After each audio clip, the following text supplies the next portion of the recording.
Do you know what's happening on Friday with our demo day or our pitch day? I thought I was watching for the people online. I was gonna pitch. I You, didn't know. no, it's so you don't exactly. So we've had people practice their pitch before without even having a deck with them or Okay. their. So that's okay too. Of course, we'd prefer to have the deck so we can help you guys and provide some feedback. But if you have an outline of a pitch, I think we're okay with that, Oh, yeah. right? Yeah, this is your time, and if nobody's ready to actually present, they don't have to. We can just take it in turns, whoever wants help with whatever. If it seems like we're spending too much time with one person, we're gonna say, okay, we're gonna come back to you, maybe for the next slide. Okay. But for now, does somebody wanna start? Sure. April, did you want to start? Sure. I mean, I have my outline so I can go through what I have and then practice on the other items. Okay, that works. Okay. I'm going to share my screen then. Maggie, Yeah. I can do it if you have it from the email because I can't get to that my work email from here. Oh, okay, I think I have it still, so we'll get there. April, feel free to start whenever you want. Yeah, do you know how to share? Screen or? Yes, Okay. I'm doing that now. Great. Okay. So you can see my screen, right? Yes. Yes. Okay. Mitakiape, Eva Cordovi, Machiape, Malakota, and Taos Pueblo. My Tama is Joseph Conquilla Cordova. My Ina on my cause, Patricia Crow Cordova. I'm sixth generation from Chief Red Cloud. I'm the owner operator of AC and Associates. I'm a mother, daughter, community member, and I'm here today to give you some information about me and my business. Hello, everybody. My name is Ava Cordova. I'm Taos Pueblo and Oglala Lakota. I am pitching today with regards to my business, which is AC and Associates. AC being me, Avra Cordova, and Associates being my friends that are helping me get through this business and helping me with my crazy idea. I'd like to present to you something a little bit about me, uplifting community through culture, connection, and healing. I'm very honored to be here today and thankful to Startup Nevada for helping me get through this crazy thing called a business that I want to do.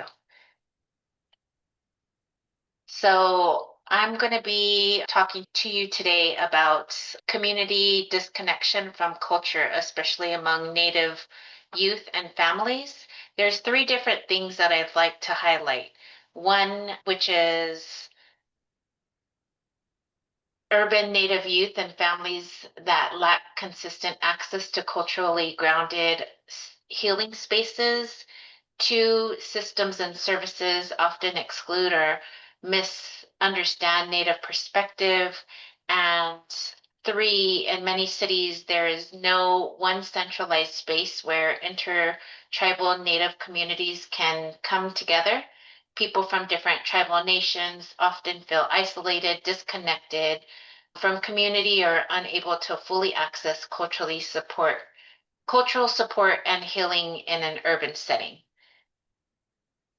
With my business, I would like to provide solutions, and AC and Associates provides workshops, live streams, and consulting rooted in Indigenous values. We also create a healing space that blends culture, education, and creativity. Also, the third solution that I have is media and storytelling platforms that create lived experiences. Also, I provide different types of trainings, including Indian child welfare, ICWA trainings, youth and elder wellness, community facilitation, and and on the screen, you can see different areas of which I've helped to provide that type of healing, from elder gatherings to California white sage harvesting and bundling. Also, I provide a monthly live online podcast. I'm a co-host, which I have we have monthly guests, which are friends or different individuals. This month We've had Don Lyons who came on, Uncle Don Lyons, who came on and talked about leading with purpose, nonprofit Real Talk with Don Lyons. And we talk about different stories or different topics that community can feel connected to. I am one of two guests, co-hosts, I'm sorry, and it's called Sissy, Unchi, and Aunties. So Sissy being little sister, aunties because we're all aunties, and Unchi meaning grandmother. So these are the slides that I have connected right now, but there's the marketing slide and the marketing, there's a market opportunity of over 1 million Native people in urban areas across the United States. Also, I like to call it Indian country, or a lot of natives call it Indian country because we were Indians here before the United States was formed. AC and Associates does focus on Native families in urban areas, especially Los Angeles and now Vegas. We're expanding to national organizations, Indian centers, educational systems, and foundations. And for our competitive advantage, we're rooted in lived experience and cultural fluency. We're trusted by tribal leaders, Native-led organizations, county departments. We blend tradition with modern tech, including Canva, Spotify, YouTube, Zoom workshops. And for traction and milestones, the clients that we have had in the past are the LA County Department of Mental Health, the Sho'onali Sister Project, United American Indian Involvement, Return to Heart Foundation, Phoenix Indian Center. We host 20 plus Sissy, Unchi, and Auntie shows, trained 100 plus individuals in positive Indian parenting, Indian child welfare, and youth sessions. Recently, we have relocated and expanded to Las Vegas, and we're expanding our presence in Indian country. With regards to marketing and growth, we're building new partnerships in Las Vegas and tribal regions. We're growing our online presence via Sissy, Unchies, and Aunties. Also, we recently got a website, which is avrocordova.com, and we're applying for Indigenous entrepreneur grants and speaking opportunities. We actually did recently apply for GoDaddy entrepreneur grant, a mini grant of $1,000, and was awarded that grant, which will be received in September. They also did give us a 2-year free website. That's how we are able to provide the website of avrocordova.com. We are asking $10,000 in startup grant funds or partnership support for equipment upgrades, traveling to events, support for Sissies, Unchies, and Aunties live expansion and intern stipends, time to build curriculum and digital downloads. And now I just like to say keeping connected through cultural and Indigenous spaces is the vision. I do want to say ta'a pilamayaye, gracias a tiehet Jonas. Thank you for allowing me to be here and share. Thank you for your time, and please feel free to contact me at avrocordova@gmail.com. Thank you. The end. Well, I don't think you need any more slides than what you had. Oh, wow. You went a little long. I would make sure that you talk about the grants and that you started in Los Angeles and that you've moved over here. Yeah, you've covered everything. Even though you feel like you were a few slides short, you just covered everything even without the slides being up there. Awesome. Okay. Sounds great. Good So do you job. recommend she makes those slides for the marketing slide or just speak? You were doing fine just speaking. So if you want to take the time to make the slides, you can. The points that I wrote down, that your market opportunity was 1 million Native Americans across the country. You really focus on Native American families in urban areas. Right. And so if you have more images of that, I would make a slide, but you can just keep talking regardless of the images that are behind you. But if they're going to enhance what you're saying, that's going to be fine. Awesome. Okay. Thank you for the feedback. I appreciate it. Yeah, Rakshana, did you have more feedback? No. I noticed that Anuj has joined us. You joined us in the middle of the pitch, Anuj, but did you have any tips for April? No, actually, unfortunately, since I've not heard the whole pitch, I don't feel right about suggesting anything. Okay. All right. Who else would like help? And Anuj, for your benefit, a lot of the students here are not ready to actually practice pitching. A lot of them just have questions about certain slides. Okay. So we're just going to help them with whatever they need. Sure, sounds good. Okay. Who's next? Do we have somebody who wants to go online? If not, do you have Tony's? I'm now looking for it. Okay, okay. Kelly, Melanie, Michelle, are you guys practicing today? This is Melanie. I don't feel I'm ready to practice with a pitch deck. I have started it, but I wanted to ask a few questions. So my business plan is not launched and I'm still piecing it together, so it's not active. But when I create this pitch deck and when I talk about wanting or looking for grants or what I'm hoping, what I'm asking for, because I haven't done it yet, should I present it in a like a hypothetical way, or should I present it by saying, when I launch, this is what I'm asking for. These are the types of organizations I'm going to reach out to, and et cetera, et cetera, et cetera. So do you think that, like, which way should I present it is basically my question. You're from the standpoint of you've already launched or you're working towards? I'm working towards it. Basically, I've been putting together the business, but I'm not as far as it's not actually like an operating business at this point. So I don't have any sales to speak of. I don't have any customers, vendors, or anybody that I've worked with. When I make my pitch deck, do I just phrase it and speak about it by saying, this is what I plan to do, this is what I'm going to do, this is who I'm going to reach out to? Or do I pretend, or hypothetically speaking, use examples that are not formed yet? It depends on whether you're going to be comfortable doing that. You can always act as if, but if you're not going to be convincing, if you're not convinced yourself that this is going to happen, then you should talk in the future tense. It depends on how well you can put on that role. Okay. Fake it till you make it.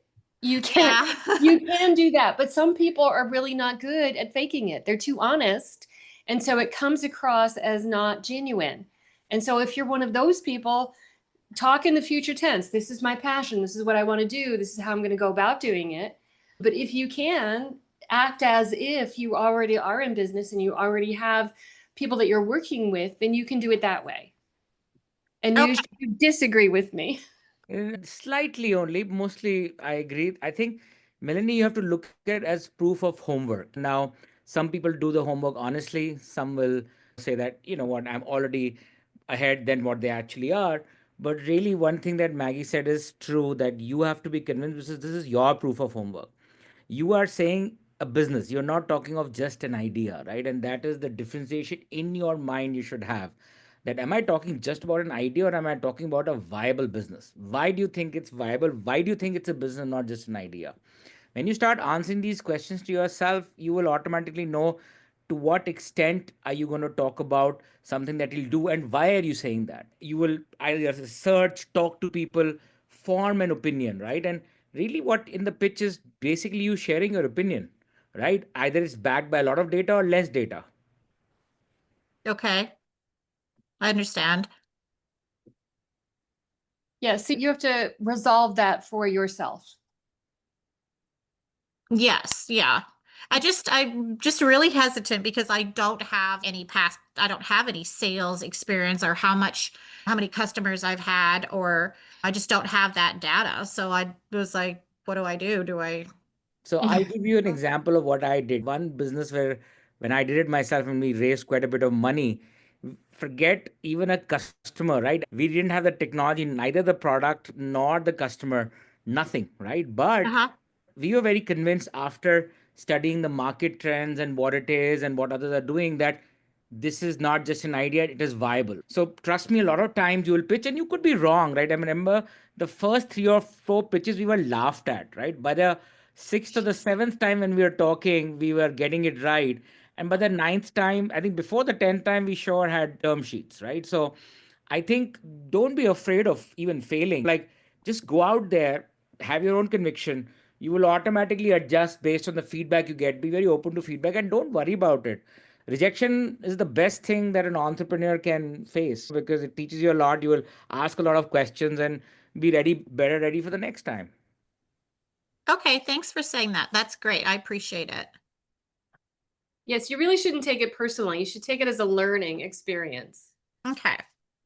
Has Right. it, Anush, have you done do you just want to give a quick 2-minute introduction of yourself and maybe some of your accomplishments? They know who you are. You're one of our incredible mentors and they understand some of your failures before your success, which you've had a lot of success since. Very truly. So, yes, most of the time everybody talks of their success, and my LinkedIn profile will only talk of my successes. I have had multiple successful exits, raised a few rounds, and then I've also been successful as a mentor. Companies that I've invested have crossed $500 million. I've got secondary exits there. But these are all the successes. But I can tell you that for every success as a mentor, I've had at least 8 failures. For every business I did, I had 2 that failed. So, yes, as an entrepreneur, after a while, you get better at the success to failure ratio. But yes, the first business I did actually did not even take off. The second one I tried, we had the team and everything, but we even got the customer, did not raise money. The third one, we bootstrapped, and that's the one we sold. And then I used that money to do another one, and it just did not work. And they said, then the next thing we did was actually the one I'm talking about, where we said, okay, you know what? No point just going and doing what we already know, but let's see what we need.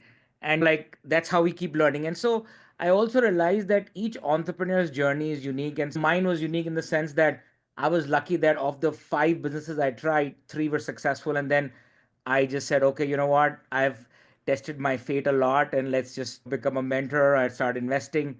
I have, like I said, created India's some of the largest companies in my field, created a whole new field. I've done that to even right now when I run a HFT firm where, it probably is 1 or 2% of the entire Indian market and has a Brazil desk, another country desk. It's still the same feeling when I have a business which is relatively small to big. I think the joy of being an entrepreneur is what is really important, I realize. And that's what, when I started mentoring people, I realized is that's what one needs to always remember. Melanie, you're an entrepreneur by heart, you should love doing it, and then rest all of it is just a journey where you learn. Sure, yes. Okay. All right. Thank you, Avril, for the thank you in a native tongue. Who would like to go next? Tony, I do have your slides over here. If you want me to share, then you can advance them. I'll step away. You can be in control. All right, but I will first share them so that there we are. Okay, doesn't look like I'm sharing. You're sharing just on a screen that has disappeared. On the screen that has disappeared. Yeah. Okay.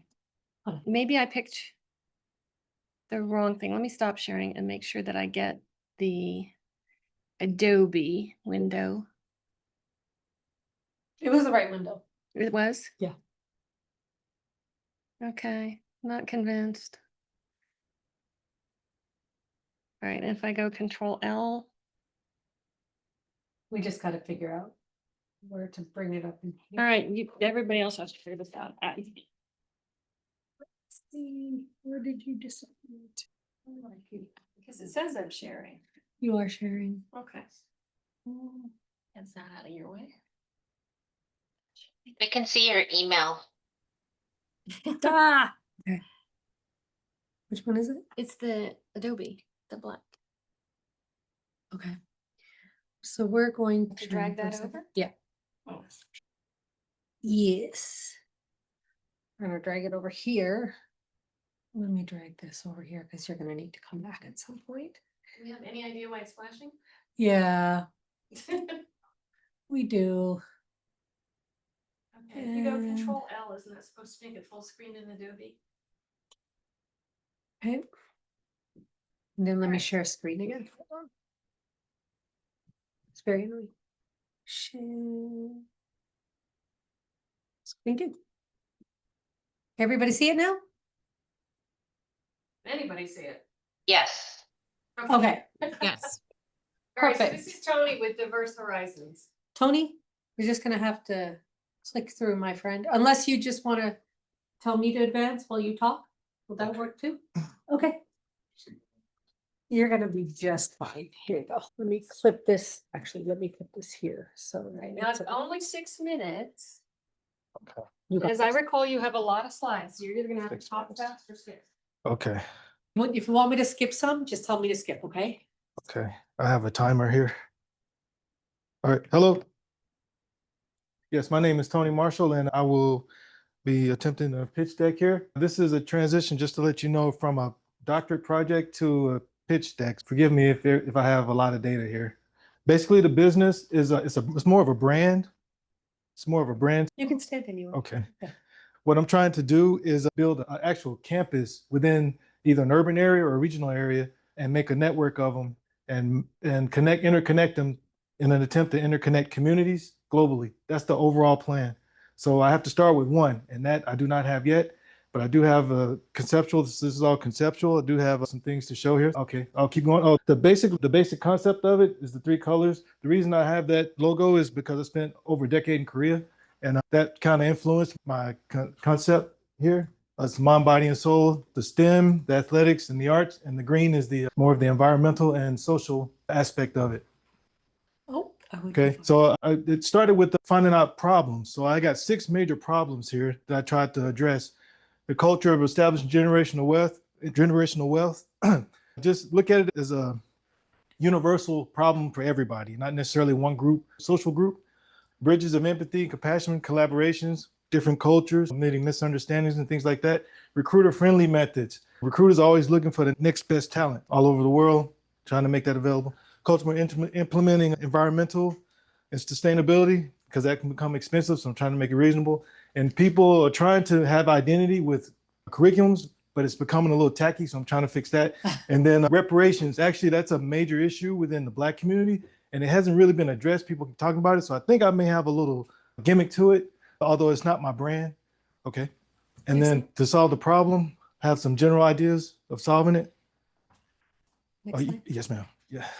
This was within the bottom right is a first campus, me making an attempt using the different aspects of my training throughout my years of life. That's what is this is the long-term plan of interconnecting. And these are some things that's driving it. I'm pointing at the screen and I'm not, okay, I'm sorry about that. The target for me, for the campuses, I think would be reasonable is opportunity zones. I don't know if you all heard of that. It's making it building on places to make the community better for people in a lower income bracket. So what I'm trying to do is trying to find a way to build in these areas using environmental ways of building, which will get me an access to this. I have a lot of training and experience in this area, and I have a wide network globally. So I know if I can't figure it out, I do have the people to help me. And okay, and yeah, that's the gimmick was the campus size. So that the 50 acres will be the gimmick to connect. And it wouldn't just be for the Black community, it would be it's like an engine to interconnect many communities because it's a kind of a universal, I think every culture has a universal kind of situation like that. Okay. Next slide. Yes, ma'am. All right. My Tam, Sam, and Som, I think this will be with my competitors. So all of those that you see are people that are probably going to be compete with me because I will be attracting businesses for rental spaces that will sell in these areas. So in these campuses, I think they would be competitors. And then as far as like education, wouldn't have curriculums, but I would have classes. And I think they would be competitors as well, especially the for-profit institutions, education institutions. Okay. Slide. And this is the business model. So I actually have 2. I have a nonprofit and a corporation. That's what will be building the facility. The nonprofit is just data. It's just gathering data, making reports. The business is what's making everything. And I do have some things that are patent pending, intellectual properties and all that. So I can't go into all that right now with that because I have other slides. Okay. And the competitor, I tried to make a competitive analysis. Like I said, these are the 6 major ones I think that will be competing for. I would be taking basically their businesses. I think that would be a competitor because yeah, okay. And these are actually the different little ways that we will be competing with each other, the factors. Okay. And milestones, like I said, I don't have a campus built, but I do have milestones. I don't have any revenue going through, but I do have some things that I set up. And these are the things here so far. And we'll be hopefully doing more. I'm so sorry, I'm nervous. Can't even talk. Okay. All right. And then the next one. And then that's just me. That's why I feel like I can do what I can do. And I know people, if I can't get it, I can get people that can help me get it done. That's what I'm about, is getting the job done, whatever the goal is. And okay, and the next one. Now, this is rough. I know I got to redo it for the industry, but I was looking at these numbers because I continue to get protection on the different patents that I'm working on. And then the marketing isn't marketing to put ads and flyers and things. It's more of building the product. That's my marketing. My work will do my marketing. So I probably got the wrong choice of words there. And acquiring royalty contracts, that would be the people, the franchisee person, trying to get those people to buy into it so I can build it. They pay me, they pay us, we build it, and we make them money, and we get a slice of their money, like that. That's how it will work. Angel investors, give what you can, whatever you want. That's why I didn't put any numbers there. And then that's about it. That's rough. I just didn't know what to do, whether to put the little Olympic thing or the little dots or the squares. I don't know. That's all I got. Oh, I didn't talk about the little quotes up there. So I guess that's my thing. If I were to say anything about myself, they say, who is that guy? What is this? Who's that guy? I think he's pretty much that. The student of empathy, bridge builder, solves more problems than I create. Sometimes people think I'm a little troublemaker, but I'm actually trying to help. So that's all I got. Okay. So feedback. Okay. 8 seconds. 7, 6. Yeah, I understand. The question was, I don't think anybody heard your question, Pradina. The question was, you have 6 competitors, but there's a lot of stuff on this slide. Okay. Yeah.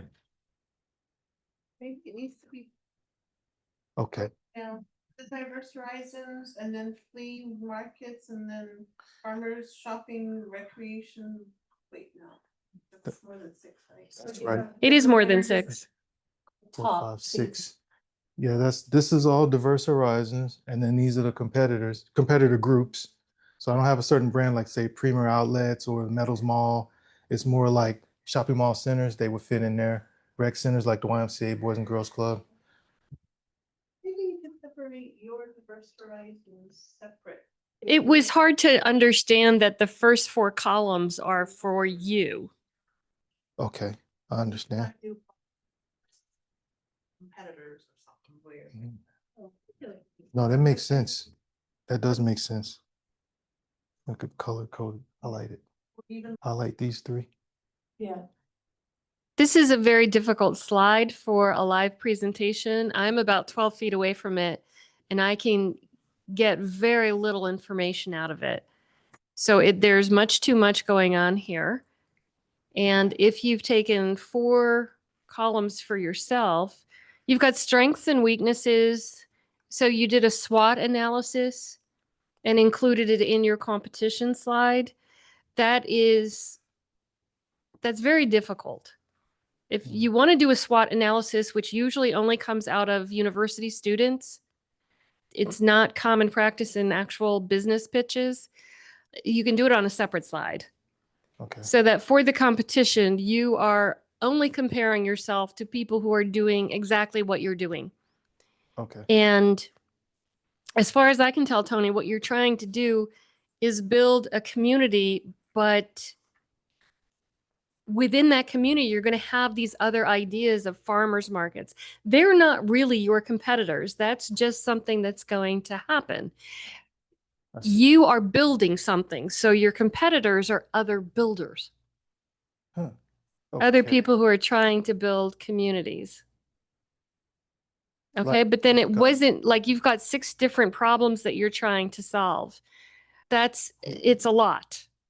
It's a lot. And for an S corporation, that is an individual pass-through type of entity that nobody can invest in. So you're not set up right there if you do want to have investment.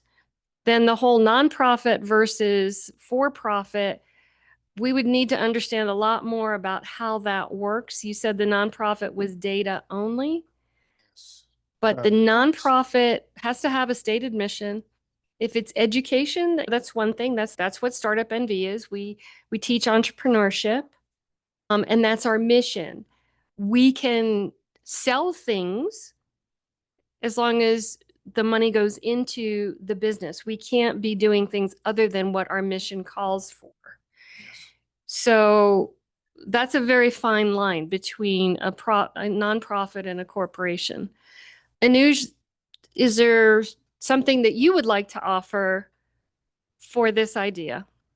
Well, I oh, want to go to the problem statement slide. And I think because that is the key, right? This is where you are trying to get people interested in what you're really doing. So if you could go on the problem statement slide. Now over here, it's great that you've identified multiple problems, but really in a problem statement slide, whether it's 1 or 3, there are 3 or 4 key aspects like who has the problem. That should be there, customer segment.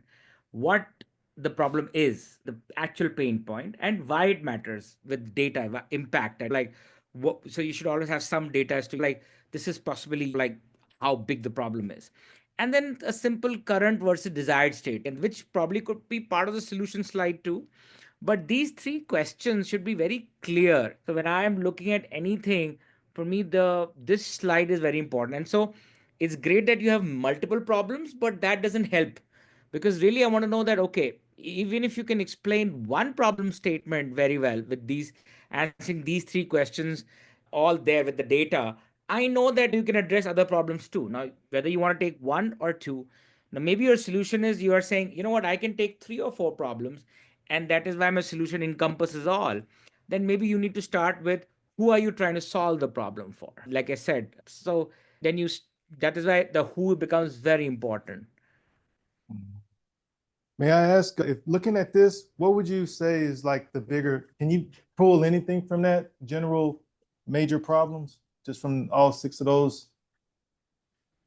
So the first one is what resonated because immediately that sounds like a culture of establishing generational wealth in American society. Very clear, very understandable. And then I'd like to know more. Who are like again like data, other things. So now then I read the second one, recruiter friendly method for athletic. So then they tell me, oh wait a minute, maybe they're talking about generational wealth only through maybe athletics. So each time when I'm reading, I am trying to build the story in my mind, and I don't even know if it's right or wrong. Then the pitch is supposed to actually just narrate the story or tell me the story rather than me assuming the story. I understand. That makes sense. Okay. Thank you. I wanted to also ask, can you give an example of, you said a builder, a competitor would be a builder. Can you give an example of what a company or something that would be a builder? I just want to look them up, research them or something. Well, that was my comment. Okay. And not Anuj's. So Anuj, who do you think is his competitor?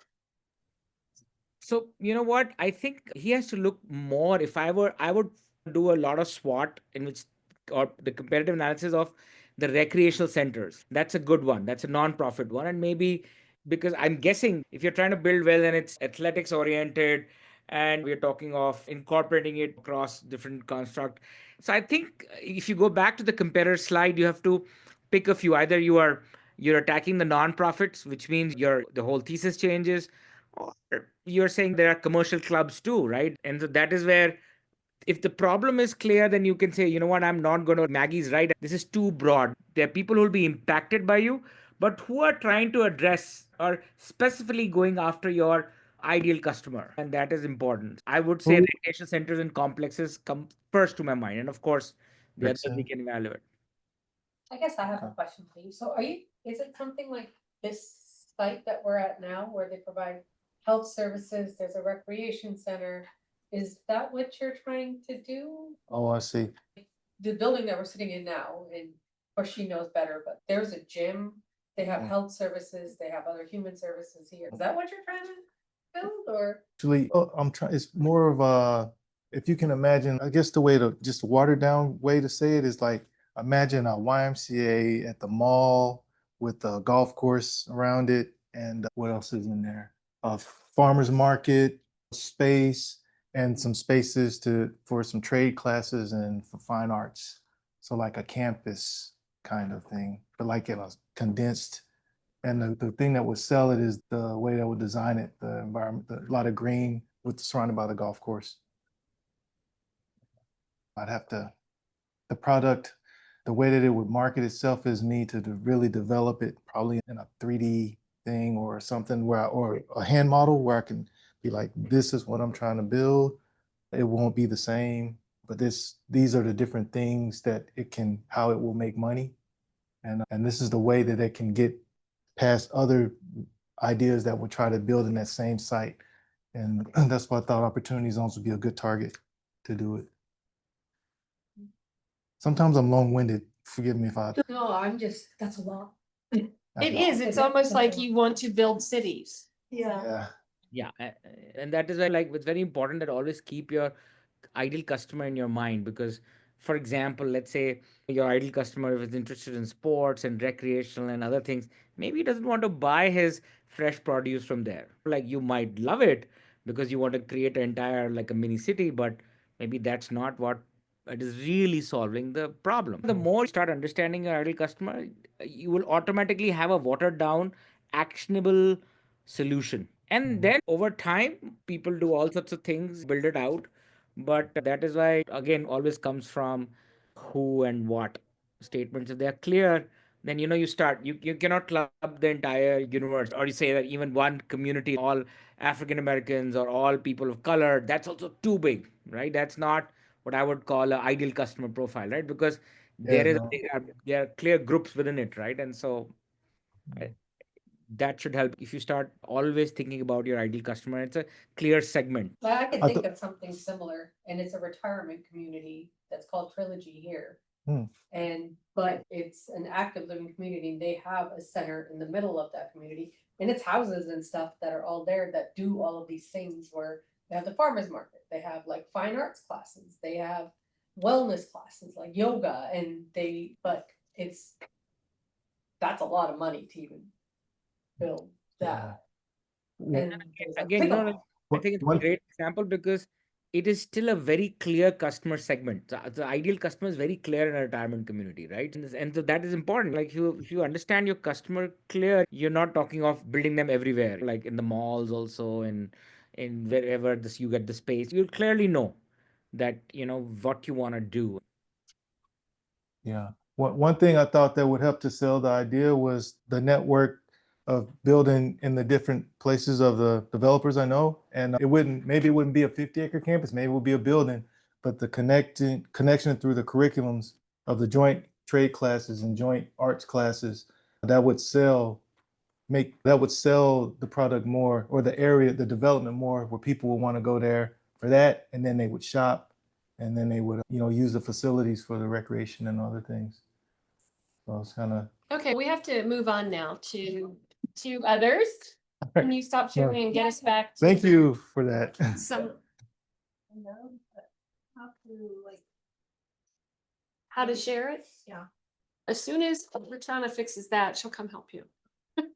On my way, let me just figure out where everybody disappeared to. And in case anybody's wondering, that is beautiful Mount Rose with some lenticular clouds over it. I don't know who can see that. People in the room can see it. I don't know if anybody else can. Okay, so Pradina's ready to share. And then we'll go to somebody online after this. This one? Okay, Tony, would you mind giving Pradina your microphone? Oh, yeah. I think I did. I think I logged. Did you leave? I think I'm looking to see if she's, Okay. We need to. no, yeah, she's not online with us. Sorry, guys. Oh, no, you're good. Okay, so why don't you join? And in the meantime, is there somebody online that would like some help? Hold it. Elizabeth? Or Michelle, we haven't heard from you yet. Hi, yes, this is Michelle.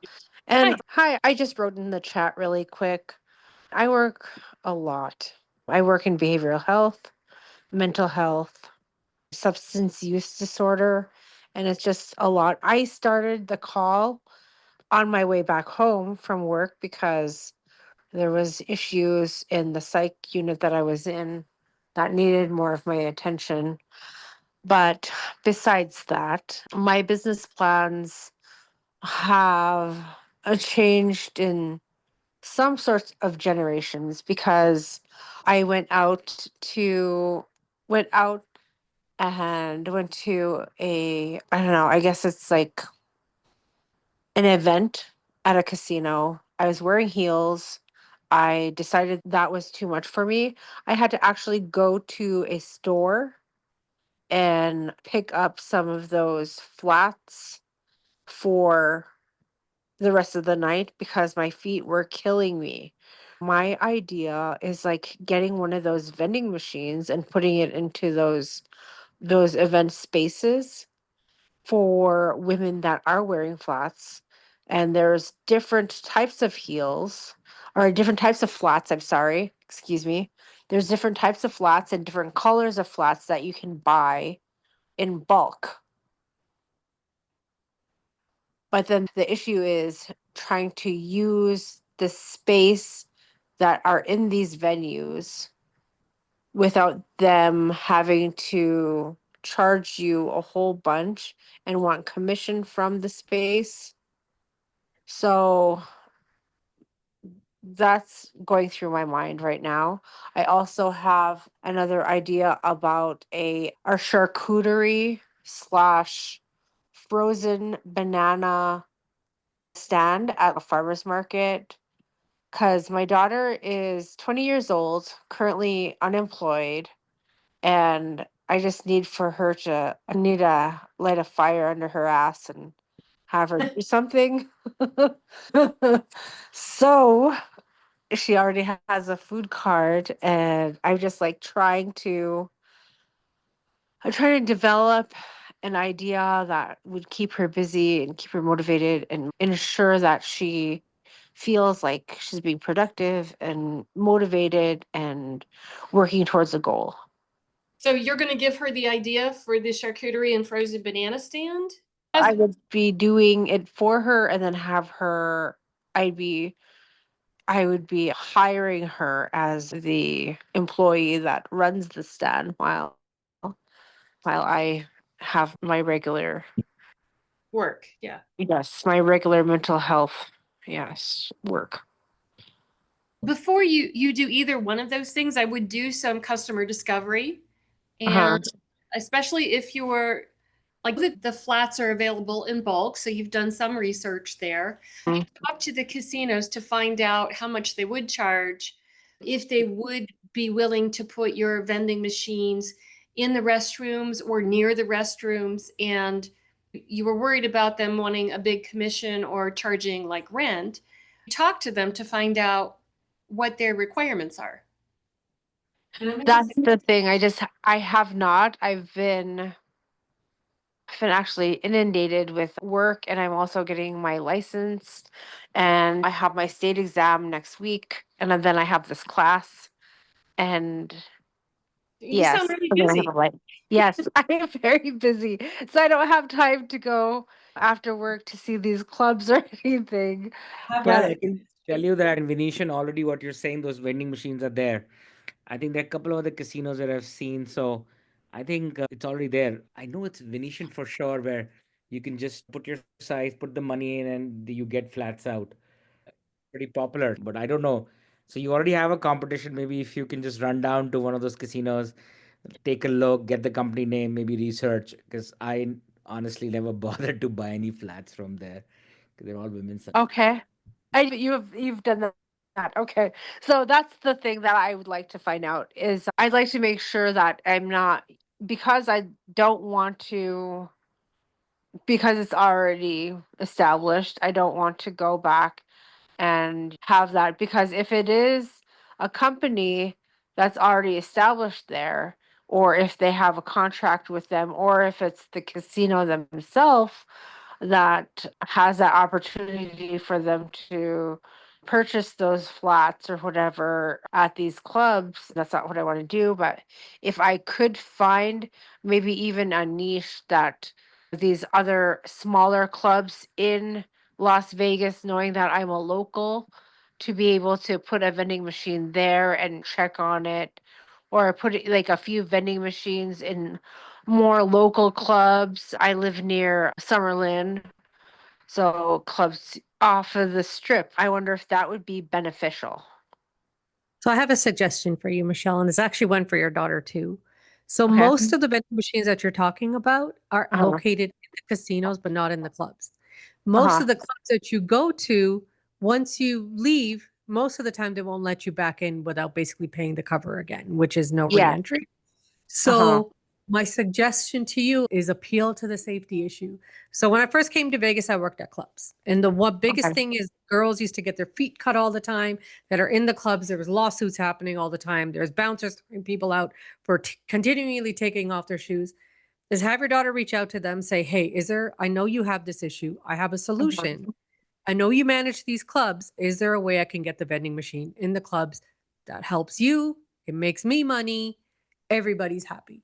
And I'm sure your daughter would love to reach out to like Hakkasan and Light Group because they're the cool things for kids or companies Okay. to reach out to. And actually, the Tao Group pretty much owns all the big, all the big, from Hakkasan to Jewel to Omnia, all of them are owned by the Tao Group. So you just need to reach out to them, and there you have it, one big corporate customer. And if you can convince them that, because they rent the space from the casinos and it's really expensive, right? And it's one company, so you actually have a good chance of starting out, learning from them, and then maybe you want to try the smaller ones which are off the strip. But I think that's a great suggestion by Roxana. Yeah.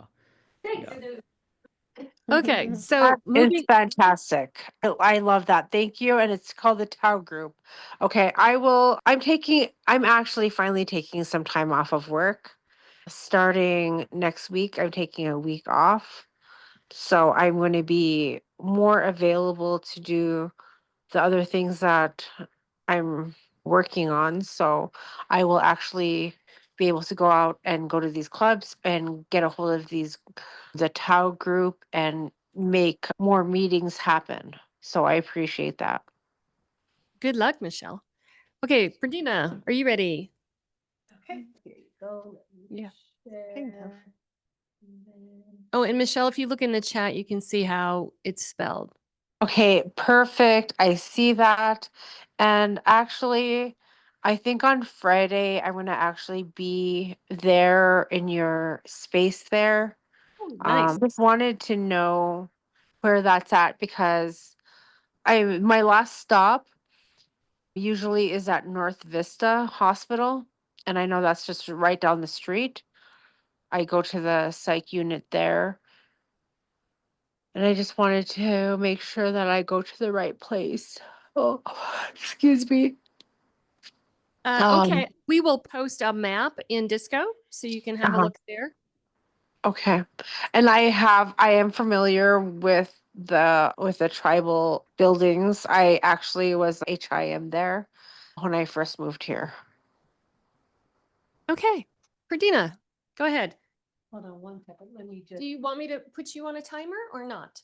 Oh, I don't think that's necessary because I barely getting started. Okay. You want me to, do you have the microphone? Yeah. Yes. I'll be your controller. You tell me when to advance to the next slide. Okay, so I didn't really know how to get this started, so I'm still not sure about my name. I was thinking maybe the Navajo name for Navajo is Dene. I was gonna do Dene tea and lemonade refreshers. Actually, it was just gonna be Dene tea and refreshers, but it's also known as okay. It's also known as Kota tea, Hopi tea, Pueblo tea. It's a taste of tradition meets a squeeze of today. So that might have to be worked on. But I'm the founder, Pradina, and Michelle was saying, I think my son usually helps me, and that's how he makes his money. So he doesn't really. I've been trying to get him to go to school or get a job too, and it's just not working like it should. So the next one. See, I'm really just kind of getting to like problem solutions. So if anyone has any suggestions, my market base is really limited to just, what is that place called? The craft fairs that they have here. Since I'm not licensed, I can't go to other locations like the farmers market. So I'm at the base as far as So you're really just getting started. I'm just really getting started. Yeah. Okay. And then I really don't have much of anything else as far as, but Samsung, I think the majority of the items that I have are the main cost, I think, is going to be my lemonade. The Navajo tea is wild, so I don't know if that's going to be an issue as far as if I were to start selling it locally, but a lot of people do on the local reservations. It's wild, meaning that the ingredients are found in the wild? It grows on the land, it mainly in Arizona and New Mexico. Oh, So we pick them and then I don't know if I have a picture of it. I do have a picture of it at the beginning. Sorry, I had to have you go back. Yeah, the main. And the thing with Kota tea is it soothes, yeah, it's this one here. Oh, okay. Yeah. In the lower right corner. It soothes your stomach. It helps with digestion. It helps, I guess, flush your kidneys as well. So if you're having a stomach ache, it does really help. It soothes any kind of stomach aches or issues that you have. And it's just a refreshing drink. It's very earthy. So it's one of the reasons I was selling it. People like it. But Okay. So the problem is you're thirsty Yeah. and maybe your tummy hurts. Yeah. And you've got a solution. Okay. Should I write those in? No, actually, let me just write it on a piece of paper. Oh, okay. I don't want to type in front of you guys. Okay.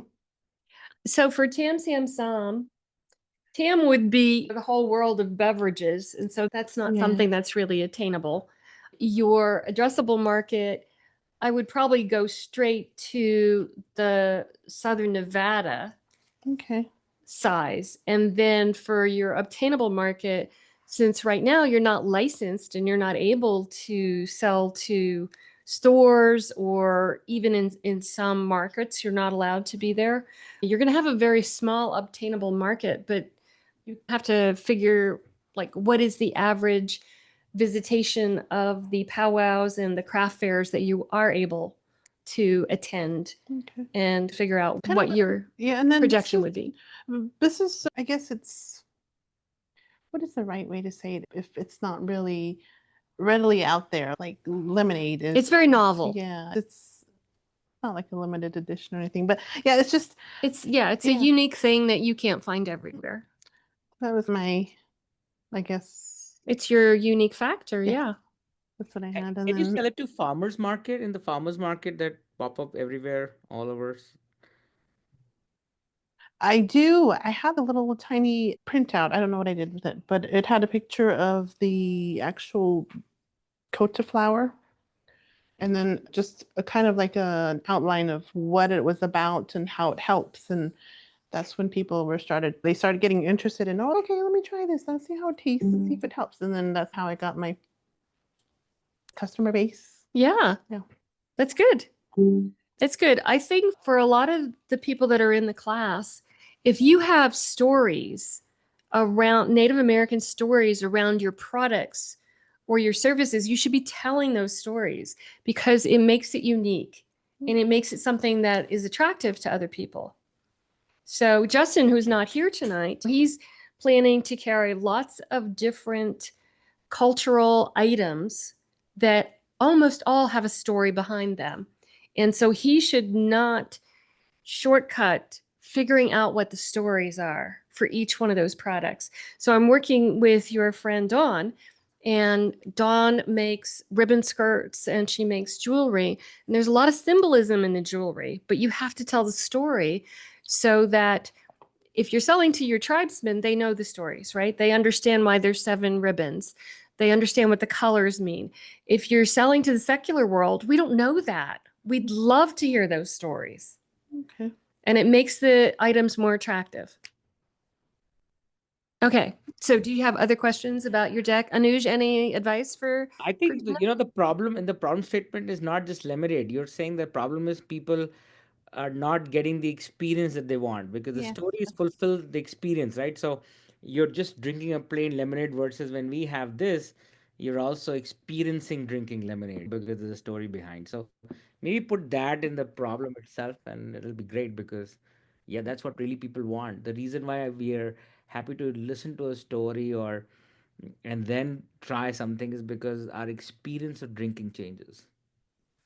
Okay, thank you. See, I'm not as far as everybody else is, but I'm trying. You're here. doing fine. All right. What Yeah. else? I did my competition. Dutch Bros is one of the biggest competitors because they have all the different types of refreshers, Starbucks, boba tea. But again, my Navajo tea is kind of unique. So It is unique. yeah, so I just need more people to try it. I is really where I need to get to. Yeah, I didn't realize it had medicinal powers too. So you should definitely play that up. Okay. Next slide. Oh, and then that's really all I have. I'm sorry. That's as far as I got. Okay. No, you're doing fine. Okay. A lot of news, just so you know, a lot of these people have never even heard of a pitch deck before. So Oh, I'm they're getting it. doing This fine. that's really great. In fact, I just want to say that your competition is not even the Starbucks or Dutch Bros. You really easily is like the Founders Coffee or Mothership, all these other chain with local brewers who brew their coffee. And so, why are people having it experience? And you're bringing a different experience. So, I think if you start looking at them and what they do, you'll get a better idea of what great you can do with what you have. It's amazing, actually, what you have. And don't look at the chains. That's not your competition. Look at the local brewers, coffee brewers, beer guys, microbreweries. They are the ones. You're the, they'll give you more idea. Yeah. Okay, let's see. Is there anyone else online that would like any help with anything? This is Michelle. I just think I have something to add to that with for Perdina. I think it's important for you to obviously tell a story in the product that you sell. I have a very successful friend that has done that and is now selling her products nationwide, worldwide. And it's because she tells a story with the products that she sells, with the jewelry that she sells. So, because of that, she has risen above and beyond her business. And I think it's important for you to get an LLC and to make sure that you do that, right? And then also, I also think that if you are able to manufacture some of these products in any type of way to get an Etsy account and sell it that way also, and not just having to sell it at farmers markets and otherwise.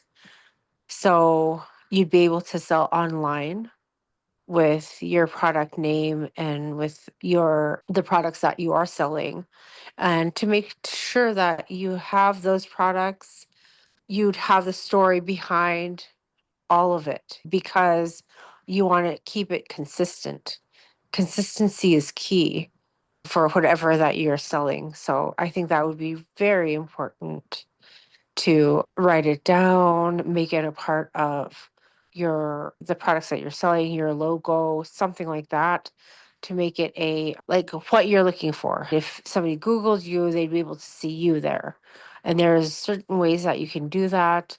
And I know on Instagram that you can do a QR code for free, possibly try to make your own, I don't know, your own account, whatever account that is, to be able to find your products. You can do that on Google really easily. Just being able to get there and maybe sell it on Etsy would be, I think that would be very beneficial. Thank you, Michelle. You have steps you have to take before you can be selling it commercially, though. Yeah, I think you just want to start small, like even with the Like a food truck. A food truck. Yeah. Yeah, that would be nice to have something that's portable. Okay, let's see. Melanie just the- asked. Is the office open an hour before the start time Friday? Yeah, this place is actually open until 5. And if we're starting at 5 this time, the doors will be open until 5. And then hopefully we'll all be here and they'll remain open until we finish. Oh, okay. I thought it started at 4. The first time that the form was sent out, it said 4, but no, it's scheduled for 5 to 7. So if you signed up for the 4 o'clock hour, any of you, please write to me or send me a message in Disco so that we can get you set up for early in the 5 o'clock hour. Okay. Thank you, Melanie. Okay. All right, everybody got their questions out of the way? All right, keep working on your decks, keep practicing, and you should just view Friday as another practice. So the more you practice this, the easier this gets. All right, everybody. Thank you, Anuj, for joining us and offering your advice. Very valuable. Rakshana, too. Thank you. And if you guys do have questions that pop up, you can send us messages on Disco. Or you should have my email too, maggie@startupnb.org. Maggie, if Yeah. this is Elizabeth, if I send you my deck, will you glance at it and tell me if it's too graphics, too wordy? Because it's a nonprofit and I feel like there's a lot of slides and I don't know how I'm going to do that in 6 minutes.